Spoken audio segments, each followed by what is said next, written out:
Good afternoon. It's Friday, the 9th of December 2016, just after 1 o'clock. Welcome to UK Column News. I'm your host, Brian Gerrish. With me in the studio, Mike Robinson.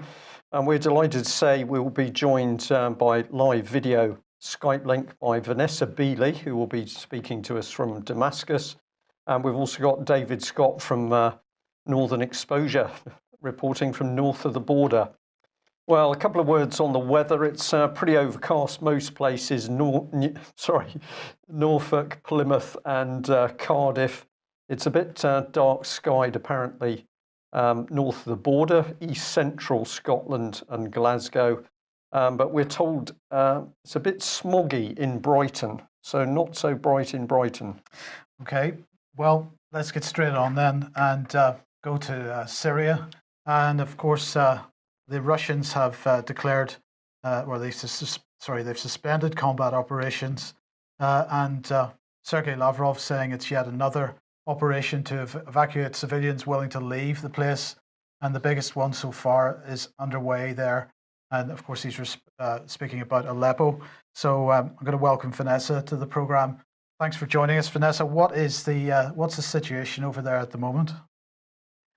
Well, you know, the events are sort of escalating, particularly in Aleppo. When I arrived on Monday, there was definitely a simmering excitement, let's say, among the people of Damascus, even then. And when the news started to come in on Monday night of virtually the whole liberation of Aleppo, initially the Syrian TV channels were actually saying all of Aleppo was liberated, and then it was being qualified by Syrian Arab Army spokespeople that the old city had been liberated. Now, this liberation came with some negotiations between Russia and Turkey, is what I understand. I'm not too sure of the details of those negotiations, but basically, as the Syrian Arab Army was advancing into the old city, which, by the way, was expected to be the hardest and the hottest battle, let's say, because it was where they were most tightly embedded.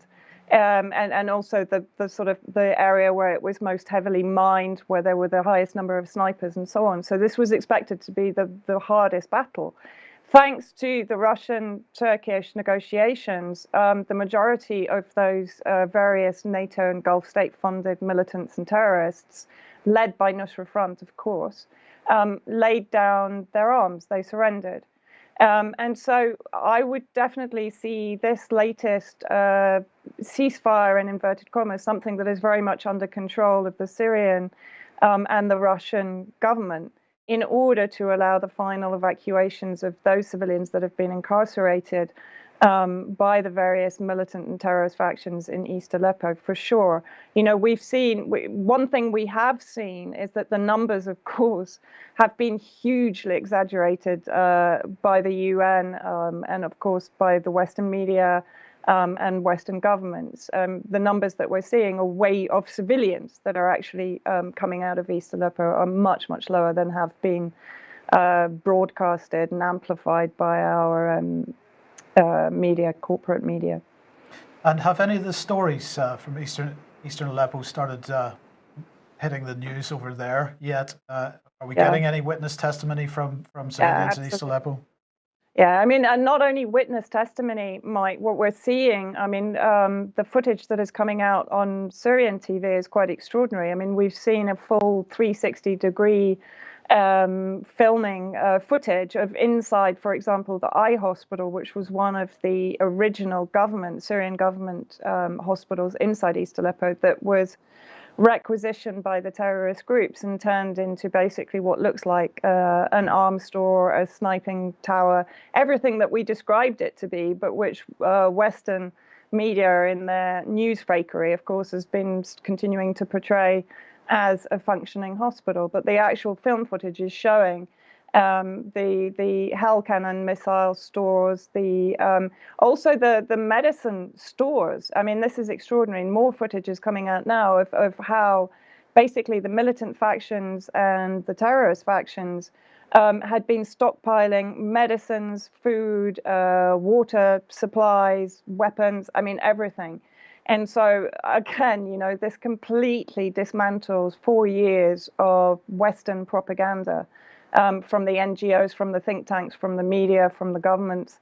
It's quite extraordinary. And then, of course, even we saw the BBC even having to, because they've actually been in Aleppo, believe it or not, since Monday, I believe. They'd gone in the day I arrived, and I went to the Ministry of Information. They told me that the BBC was already there, which is extraordinary. We saw a total of 22 seconds devoted to the liberation of Aleppo on a 1 p.m. news program from the BBC.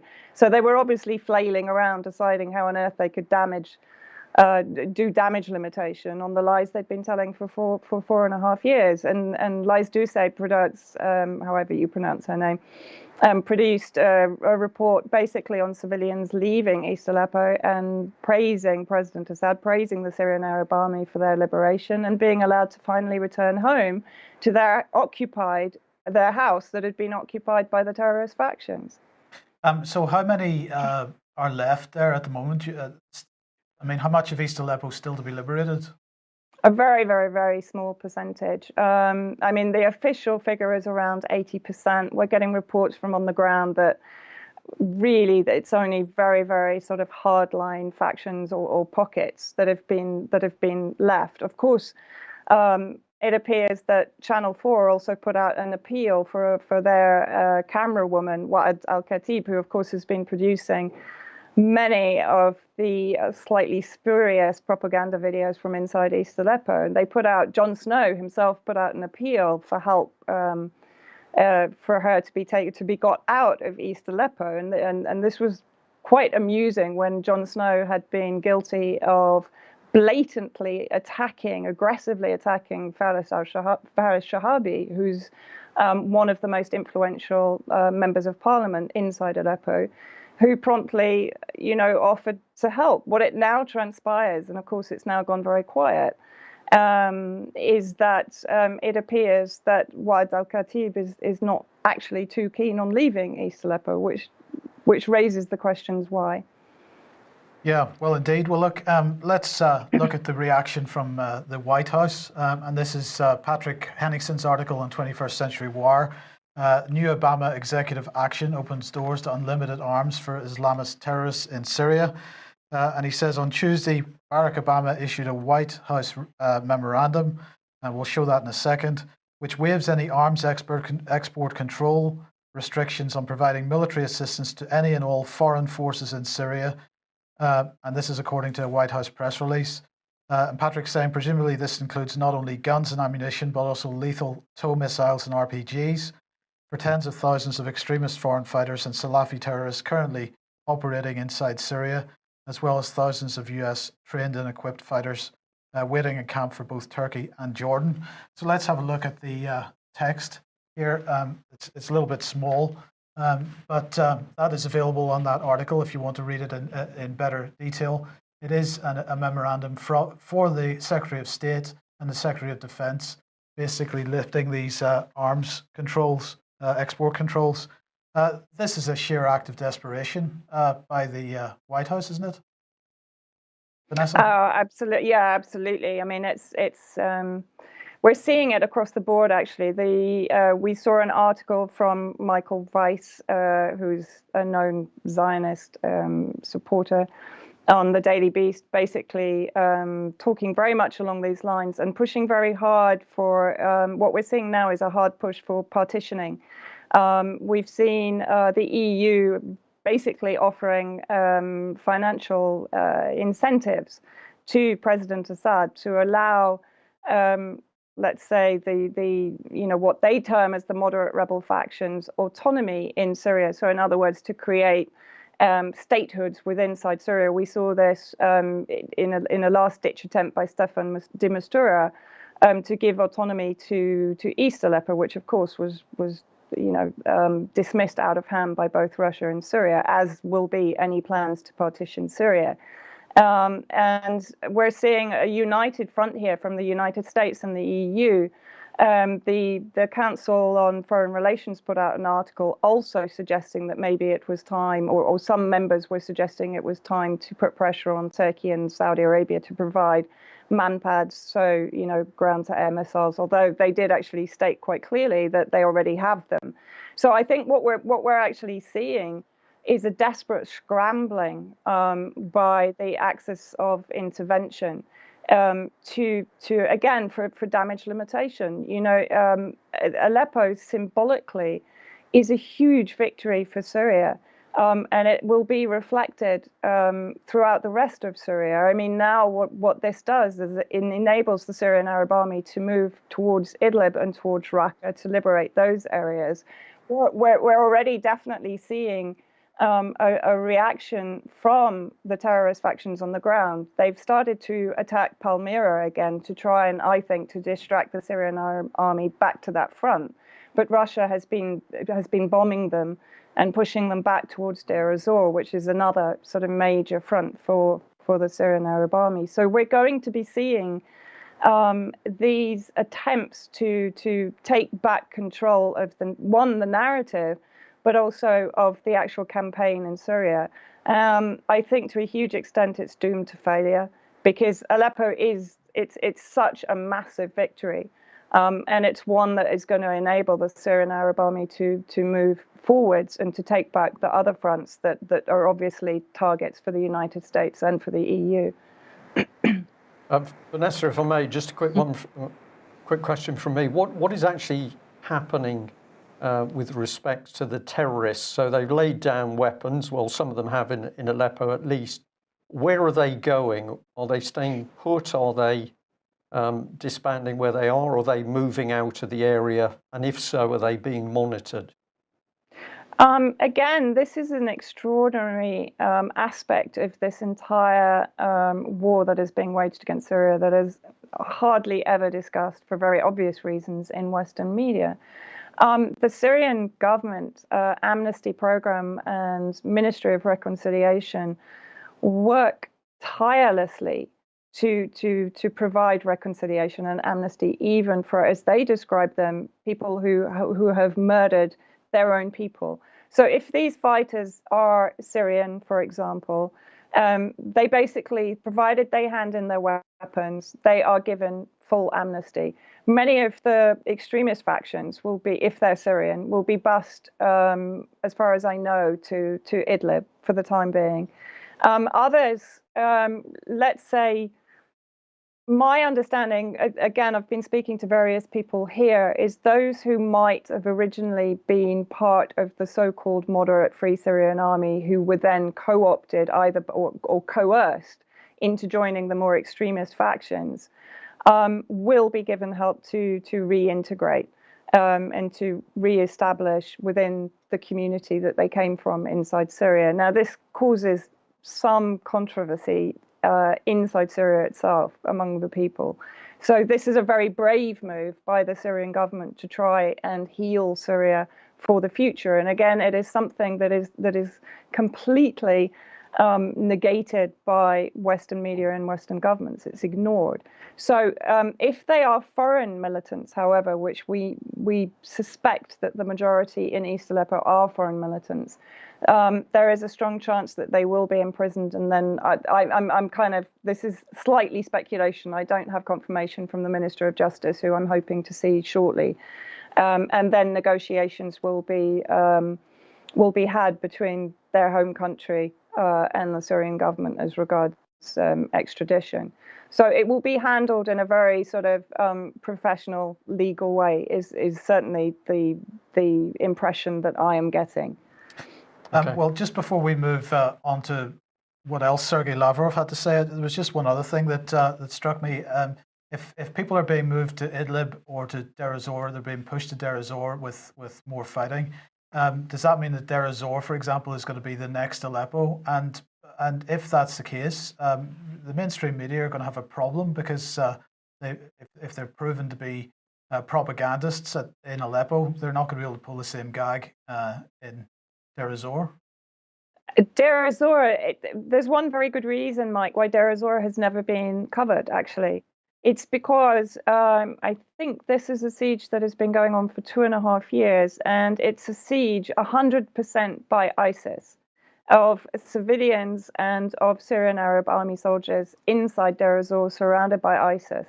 And so this is one reason why the media has actually ignored this particular siege, because it's a very clear case of, let's say, US-backed, armed and funded mercenaries under the banner of ISIS, brutally besieging and picking off, killing, murdering civilians and Syrian Arab army. The number of massacres in Deir ez-Zor are too many to count, from both suicide bombs and by incursions by the ISIS militants. And of course, we had the recent bombing of the Syrian Arab army soldiers near Deir ez-Zor, which allowed the ISIS militants to take more ground, which has now been taken back.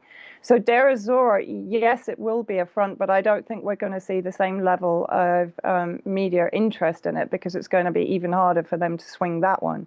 I think you're more likely to see a focus on, for example, Al-Bab, which is a town to the north of Aleppo, which is one of the areas that Turkey is encroaching upon.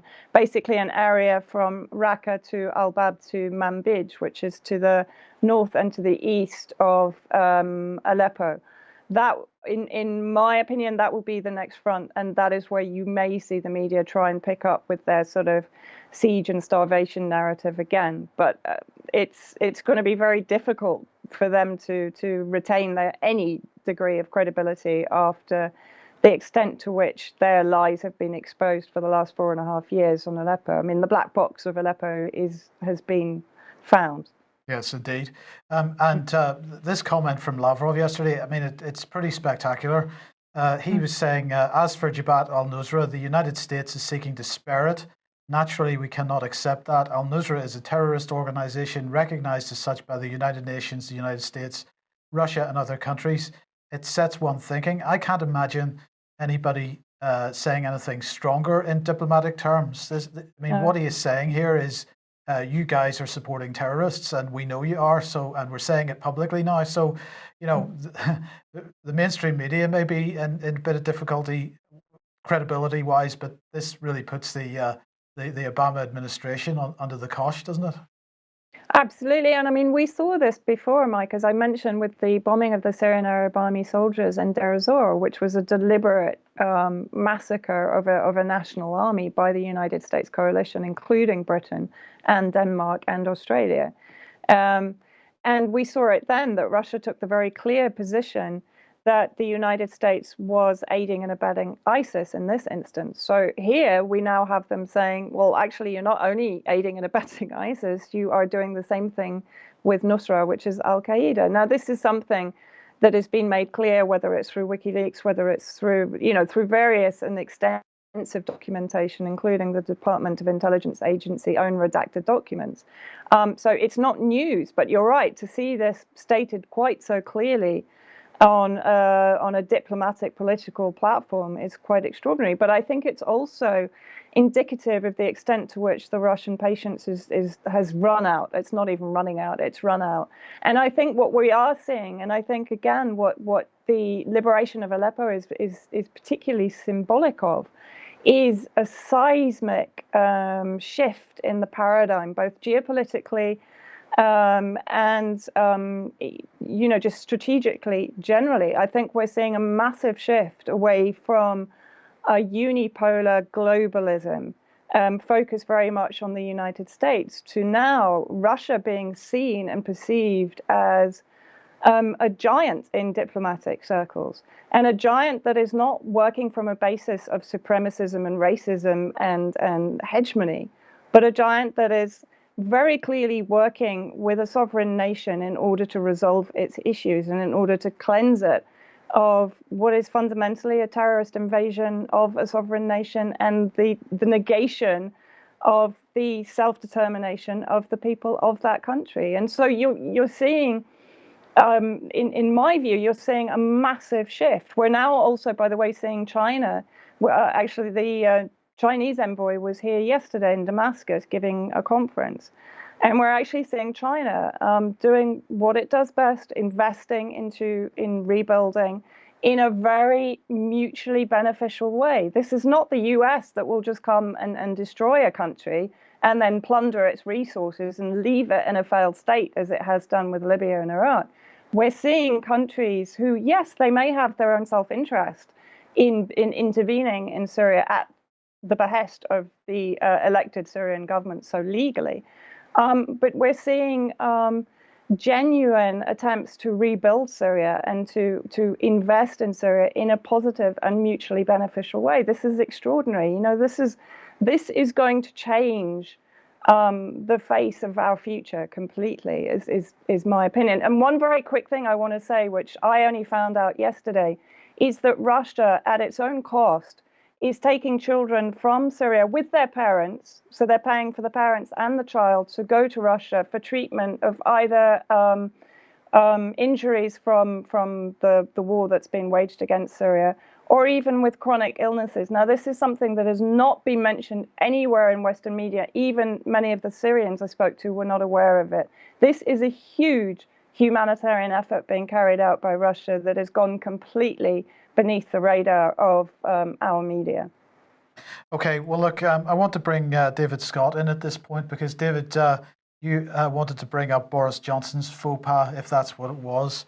And hopefully, Vanessa, if you can just stick with us for a minute or two, and we'll get your comments on this as well. But of course, Boris Johnson claiming that in a speech or in a discussion at a conference that Saudi Arabia running proxy wars in the Middle East. Theresa May doesn't seem too happy about it. It was a remarkable intervention from Boris. I'm still not quite sure what to make of it. I'll just read it out. It's not very long.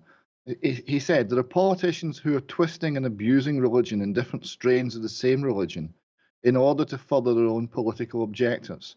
And that's one of the biggest political problems in the whole region.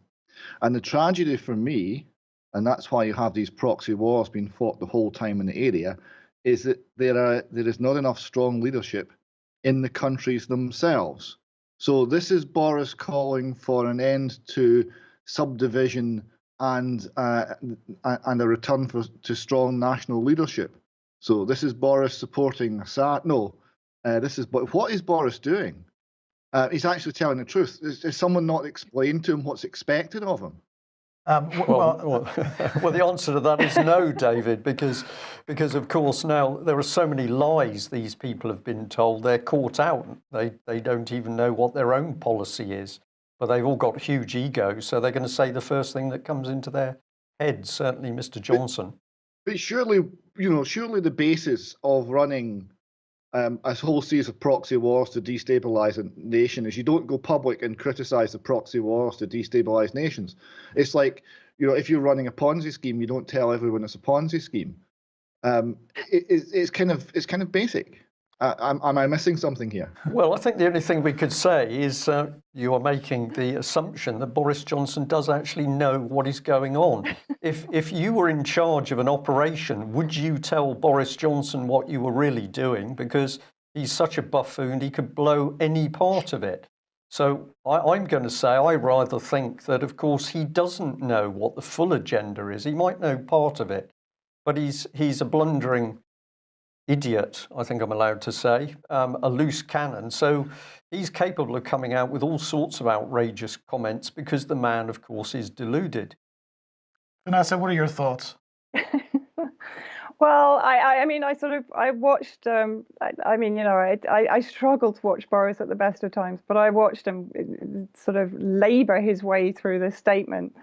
And I mean, one of the most hilarious things that I think he comes out with is that, I can't do a Boris impersonation, but he basically he basically says, there are no leaders with vision. Well, I mean, this is the most myopic statement, and certainly one that we should expect from the likes of Boris when you have leaders like, let's say, Assad, who does have tremendous vision for his country, and also a huge number of opposition members inside Syria who have vast vision for their country, way beyond any sort of restrictions of Western democracy vision, which we know to be flawed beyond belief anyway.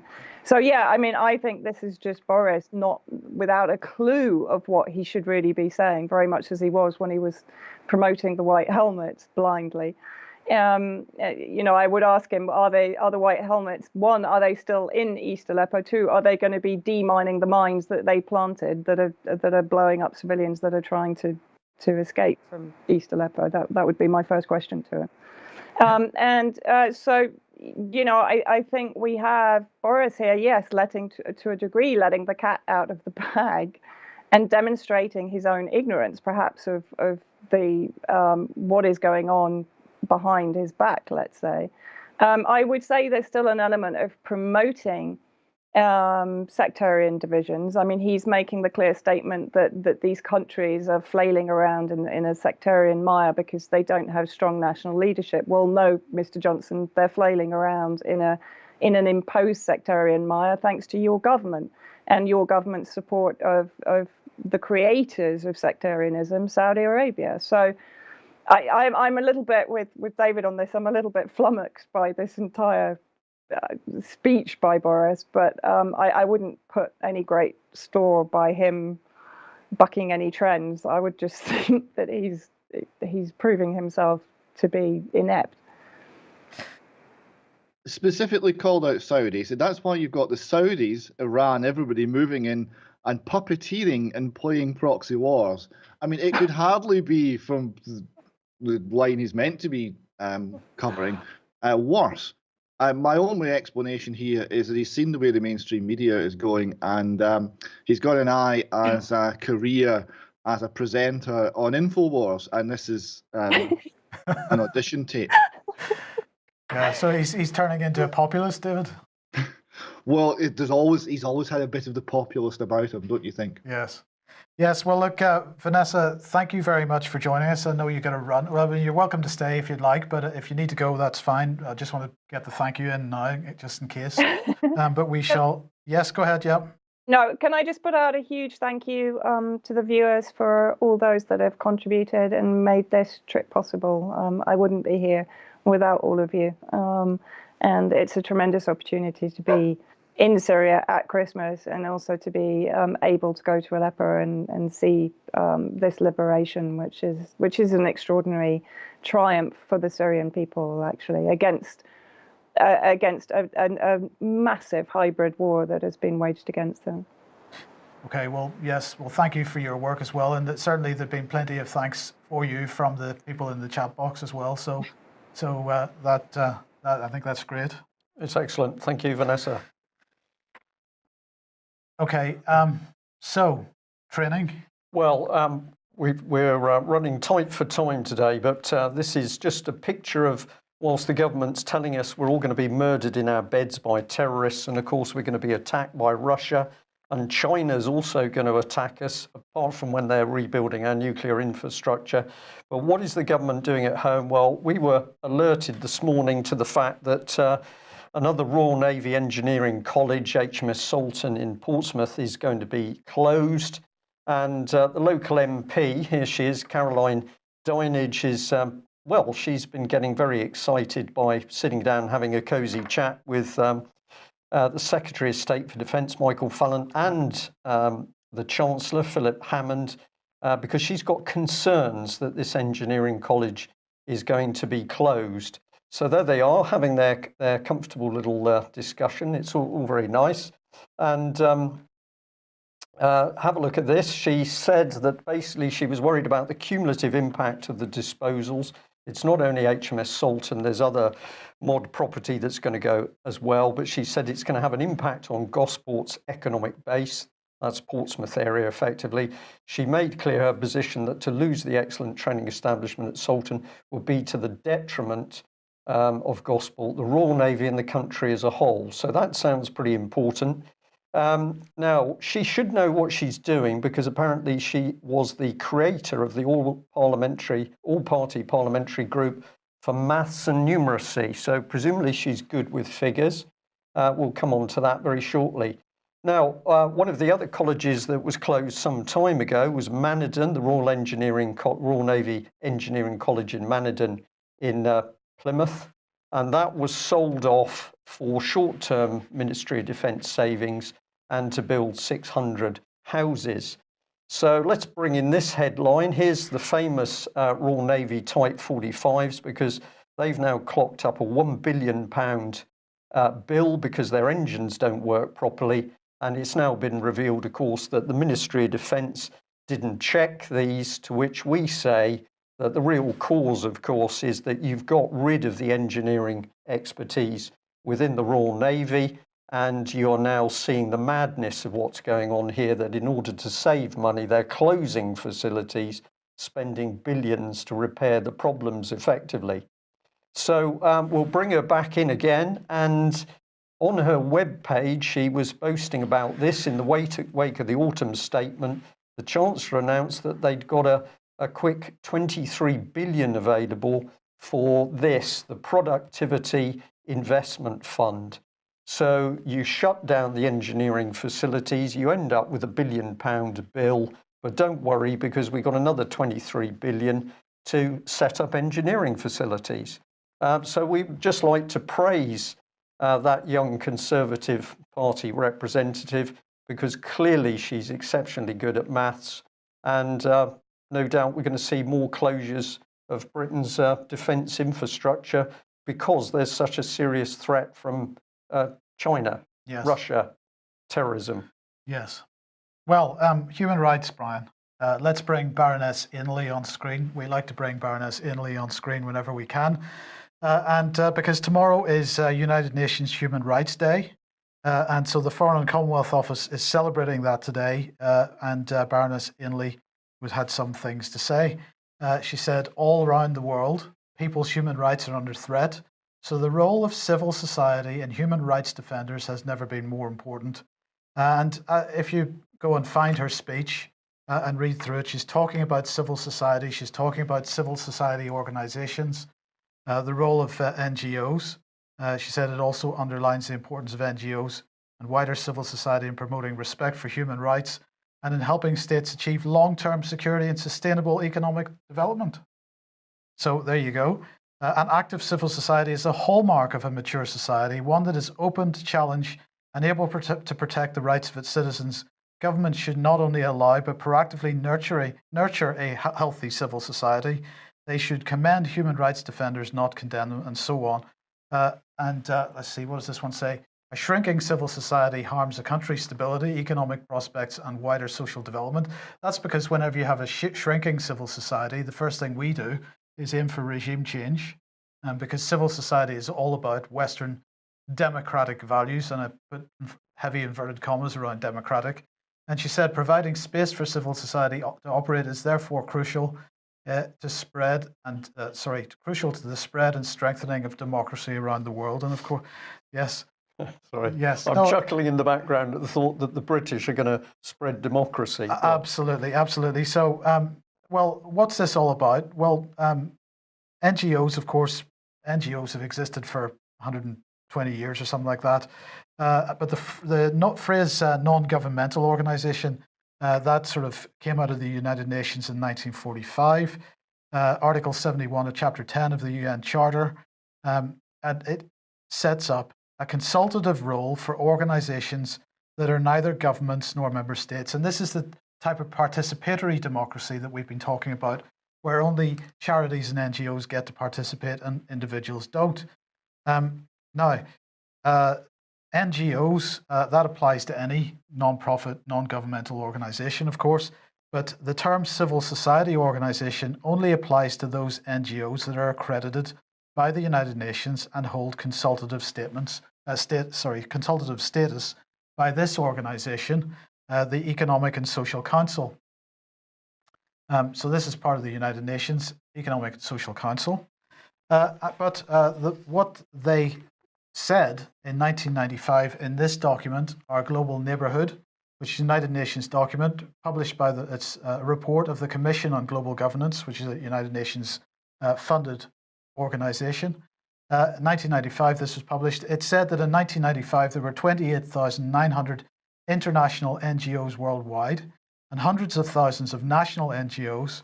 And it said that as of late 1994, only 980 of those were officially accredited by the UN's Economic and Social Council. However, those 980 NGOs are affiliated with tens of thousands of the other NGOs in almost everywhere on the planet. And by virtue of their affiliation with the accredited NGOs, they become accredited themselves, right? So lots and lots of accredited NGOs, they get to take part in this participatory democracy while the rest of us don't. But here's the interesting thing. NGOs in this document who are unaccredited are described as populist organizations. Remember, this was published in 1995, right? So, interesting term. Yes, populist organizations. And as described in this document, there was a concern that these organizations could upset, possibly even destroy the work of decades of the globalist agenda, right? So, interestingly enough, we've been talking about populism because that's been in the press. We mentioned yesterday that David Cameron was doing a speaking tour of the United States for his latest NGO. And he was giving a talk yesterday to students at the DePaul University in Indiana. And he said that populism cost him his job. Yeah, so it's a terrible thing that people should have an opinion. Yes, so populism of major concern to globalists and people of that ilk. Yeah. And has been for 20 or 30 years. Global dictatorship, of which we're seeing the UK part. And we just bring this in very quickly. Thank you very much to the person who alerted us to this. It's a document which has come out of the Cabinet Office. We expanded a bit on screen. This is talking about matters constitutional. Mr. Cayley raises a number of interesting points relating to parliamentary sovereignty. Parliament and government are, of course, two separate branches of the state with separate functions, the judiciary being another.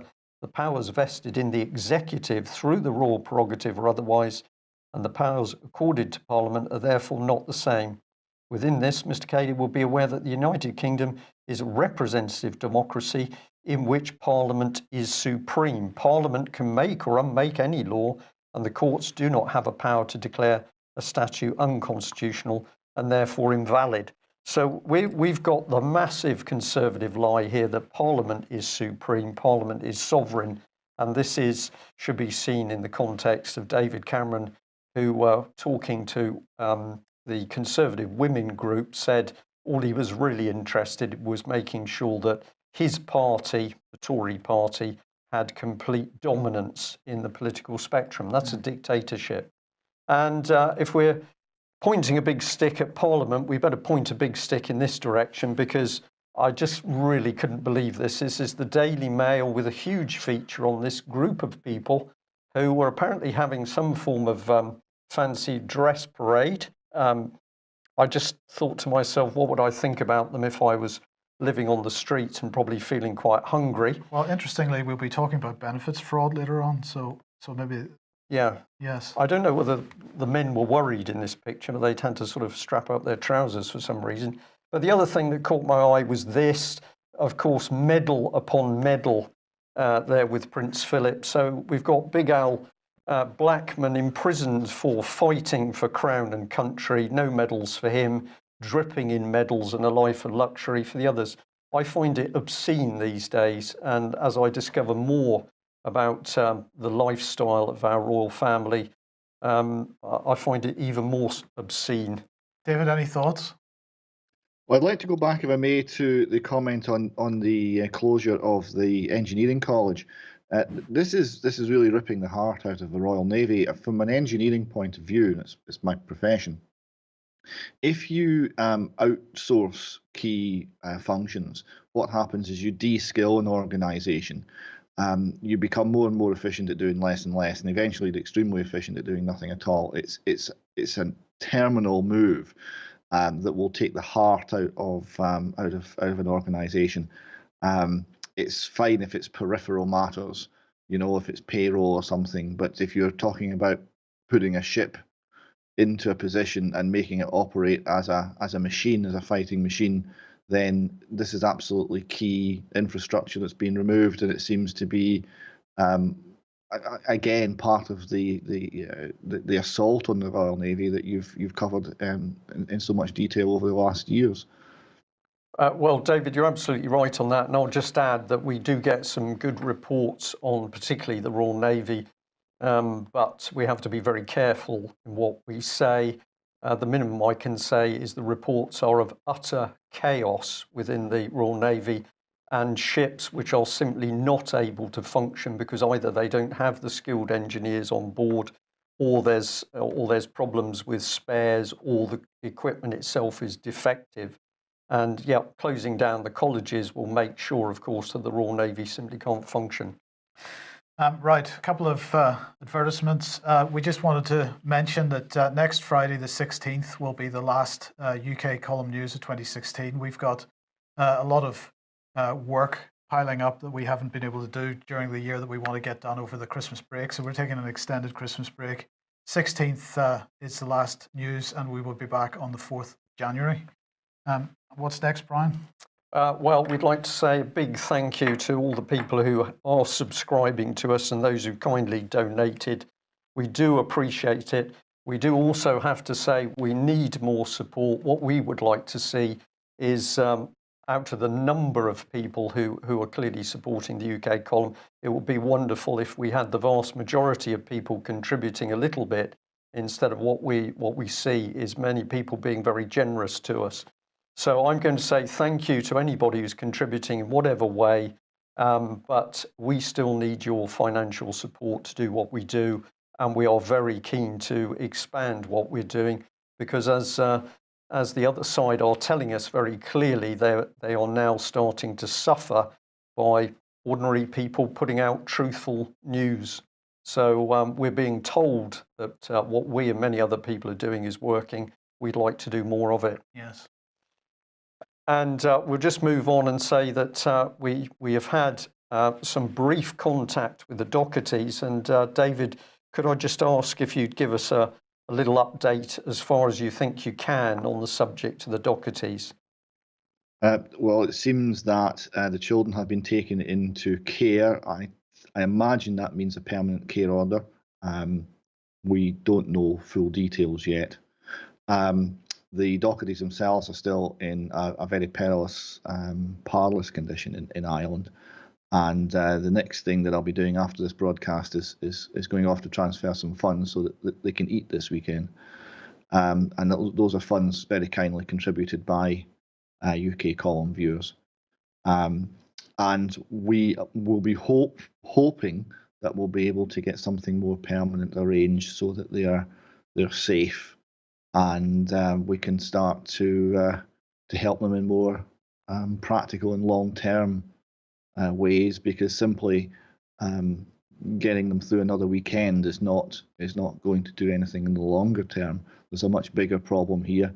I hope to be launching a major article on matters to do with the Doherty case in the next few days that will reveal just how grievous some of the unlawful behaviour by Police Scotland has been, and it just illustrates, I think, what they're facing. It's a breakdown of law and order. That's what they're suffering from. Indeed, an absolute breakdown of law and order. And I'll just say, as I've said to several people, when you think about the suffering of the Dohertys at the moment, what do you say to a couple to console them for the fact that 4 children have been taken away from them when they have done absolutely nothing wrong? What do you say to console Brian and Janice? And the answer is there is nothing you can say. What we have to do, though, is to fight this vicious government system that now thinks it can simply take our children at will. Right, David, let's just briefly discuss Robert Greene. So we have the formal notice of the intention to take control of goods, which Robert has received from the bailiffs company. Give us the background or a bit of detail on this. Yes, this was posted through his letterbox. The bailiffs have been round, so the threats go on. Now, this is despite the fact that the order they're working on, which was made at the High Court in London, Robert was not advised of this. He didn't know it was happening, so he couldn't represent himself. I understand legally that the position in England is that means that High Court hearing did not happen, and that the bailiffs are working on completely spurious grounds, and the bailiffs have been informed of this, but they continue on. as though nothing had happened, and they've been instructed by solicitors from the Scottish Government. It's not clear why Lisa Angiolini is unable to find a solicitor outside of the Scottish Government willing to do this, but apparently she can't. The solicitors of the Scottish Government have been informed about the very many things which are wrong with this process, and they've not managed to respond as yet to Robert. The information you put on the screen there does provide a mobile phone number and a permanent landline phone number for the bailiffs. So that's the bailiffs' information there. And there's also a mobile phone for the individual officer from that organisation who is posting things through Robert's letterbox. So what I would suggest is if the viewers and listeners of the UK column feel concerned, they should call the bailiffs and politely but firmly express their concerns over what is happening to Robert Greene and this firm's part in it. Yes, okay. Let's move on then. Nicola Sturgeon, Nippy, has unveiled Ur Willie Christmas card. Is it Ur Willie? Ur Willie. Ur Willie is a Scottish institution, Brian, so be careful what you say. I was confused over who owns the Willie in question. Now, in this picture, only one of these two characters is a Scottish institution. The other one is Nicola Sturgeon. Now, this is really rather wonderful because she's got a card there where she's spying on the small boy. She's peeking from behind a shed, looking at the small boy, and the small boy is saying, "Help my Bob." Now, "Help my Bob" is a kind of bit of spurious Scots invented by the Beano, and it means kind of goodness gracious me, but literally it means assist my Robert. So what I'm suggesting to you here is this is Nicola Sturgeon in a cry for help to without necessarily being obvious about it, to summon up a campaign for Robert Greene. And good on you, Nicola. Help assist my Robert is indeed what we should all be doing this Christmas, and we'll be looking for you to do some of that as well. But you can rest assured that there'll be many people assisting Robert. And people starting to take the mickey out of it already. So Danger Mouse here quoting out a version of it, which says the unnamed person gets. Do you want me to translate? I'll translate rather than read out it literally. So there's Nicola Sturgeon's looking at the small boy, and the small boy is going, "Help my Bob." That named person is being intensely irritating. Yes, indeed. So, right, look, David, we're more or less out of time here, so I'm just going to move on quickly to this one, which is Michelle Thompson, and she gave a heartfelt speech. It appears she's an MP in the House of Commons, saying that she was raped age 14. She did, and it was heartfelt, and it was moving. She described how it happened. She described it with someone she knew, and how she froze and how she didn't tell anybody, and the effects it had on her, and the very long-lasting effects, despite a long and happy marriage, the very long-lasting effects it had on her as a woman. And I just wondered, listening to this, whether this means that this was one incident, whether the years of multiple rape that was endured by Holly Gregg actually touches the hearts of the people who are applauding this MP for her stand and her honesty, and whether or not she and others in the SNP will actually start supporting Holly in her fight for justice. Because what happened here was this MP went public, and the very next day, Police Scotland says, "We're investigating, we're right on it," and this is what happens when you have power and influence. The people who are needing the help of Police Scotland and others are those without power and influence, are those who are most vulnerable in our society, such as Holly Gregg, who are being abused by the powerful. And that's the one that we need to be able to tackle as well. Okay, and David, we're just going to, we're out of time, literally, so we're just going to end on this one to kind of lighten the mood a little bit. I mean, this is staggering. The Scottish Transport Minister has been caught driving without insurance. There are no words, Mike. I mean, it's quite beautiful in its incompetence. Yes, that's a metaphor for the entire SNP government right there. Yes. Yes. Well, okay. Brilliant. Thank you. Yes, David, thank you very much. Well, what a news it has been today with that tremendous update from Vanessa Beeley. It will be interesting to see what's reported in the BBC and other so-called true media over the next few days. I have to choose my words carefully there, but we will have further reports in due course. And I'll just say that I did notice in our chat box that people were discussing life under Nogbad the Bad, which was pretty bad indeed. But I think a few people don't realise that that was actually part of the kingdom in which Noggin the Nog spent his life. And if you still don't understand that, have a look for Noggin the Nog website, where there will be a kingdom where we have law and order functioning. Really? Yes. Okay, that's it for today. Thank you very much for joining us. We will be back at the same time on Monday. Bye-bye. Bye.